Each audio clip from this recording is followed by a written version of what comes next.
In a quieter corner of Dallas, Texas, stood a diner called Rosie's Table, a name worn by time, but once overflowing with warmth and kindness. The owner, Vincent Hartley, was a black man in his early 50s, a former military chef who had poured his entire savings into opening this small eatery, named after his late mother, Rosie. She had once cooked for the entire working-class neighborhood in South Dallas, feeding both body and soul.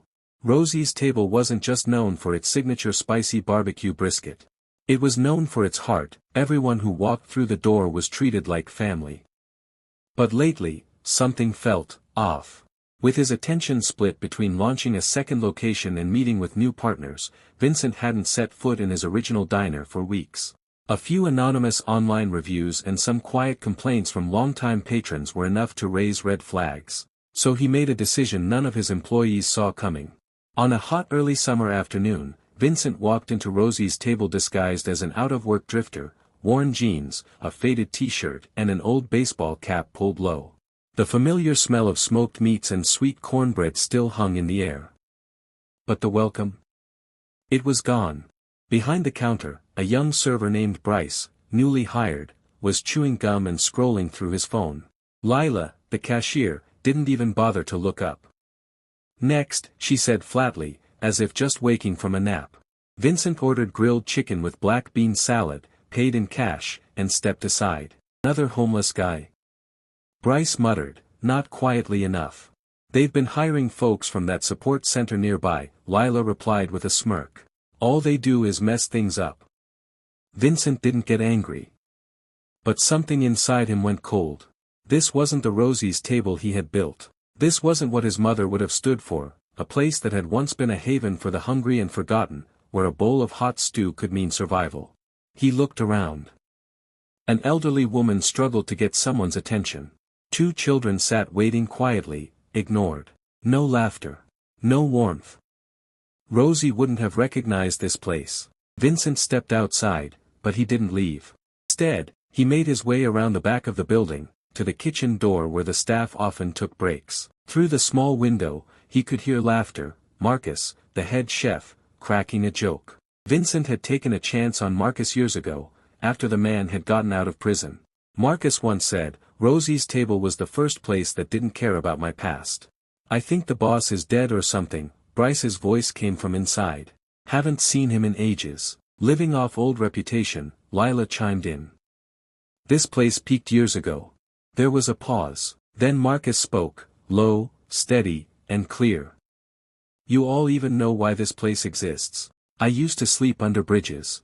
Eat from trash bins. Mr. Hartley gave me a shot, gave me a purpose. This place was built on that kind of grace. Before you run your mouth, remember, it cost him everything to build this." Silence followed. Vincent stepped back. The words hit hard, not out of anger, but memory. He thought of his mother's words in their tiny kitchen, so many years ago. "Feeding someone isn't just filling their stomach, baby. It's letting them feel seen, respected. That's what makes it a real meal." The next morning, 9 a.m. sharp. All employees were called in for a mandatory meeting. Vincent walked in, not in disguise this time. Crisp button-up shirt. Calm but firm expression. Marcus recognized him first, standing tall. Bryce and Lila looked like they'd seen a ghost. "Good morning," Vincent said. "I'm not here to yell. But I am going to be honest. Very honest." He told them what he had seen and heard while undercover. No names mentioned, but everyone knew. "This diner bears my mother's name," he said, voice thick with emotion. "Not because she was the best cook, but because she gave the most. She believed in people. Even those who had fallen, even those who had nothing." He looked at Bryce, then at Lila. "But what I saw yesterday, that wasn't her. That wasn't this place. I saw apathy, arrogance, judgment. If this is just a paycheck to you, the door's right there." Lila lowered her head. Bryce said nothing. No one moved. "But if you still believe in something bigger than yourself," Vincent continued, "then stay. We're going to rebuild. From the ground up." 1 week later, Rosie's Table opened again, and the energy was different. Vincent stood at the front counter, greeting customers by name. Lila had learned how to offer a genuine smile. Bryce didn't touch his phone during service anymore. He listened, paid attention, cared. One late afternoon, a boy with a tattered backpack walked in. His eyes were wary, guarded. Bryce approached him gently. "Hey, buddy. What can I get you today?" The boy hesitated. "I've got $5, but I'm really hungry." Before Bryce could respond, Vincent stepped out from behind the counter.